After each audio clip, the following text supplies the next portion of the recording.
हवा की जद में दिया जलाना जला के रखना कमाल। ये खूबसूरत कलाम, इंतहाई खूबसूरत कलाम मुबारक सिद्दीकी साहब का उनके आवाज़ में लाइव रिकॉर्ड किया गया है सिर्फ आप दोस्तों के लिए।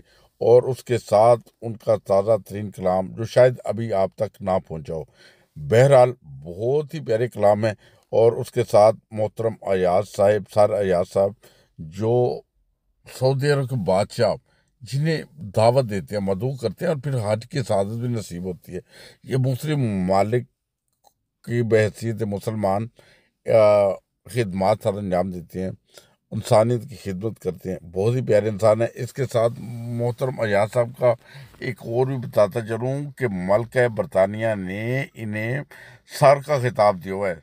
सर जो अयाज साहब हैं, वो उनको मल्का बरतानिया की तरफ से खिताब मिला था।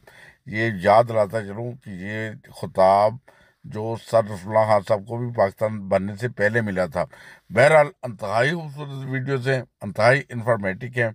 आपकी मालूमात में इजाफा होगा। आप हमारे चैनल को सब्सक्राइब करें। ये तीनों वीडियो मैं इकट्ठी अपलोड कर देता हूँ ताकि दोस्तों की सहूलत के लिए दोस्त इन्हें देखें और महसूस हों और हमारे चैनल को सब्सक्राइब, ताकि ये वीडियो जल्द अज जल्द आप तक पहुँच सके। बहुत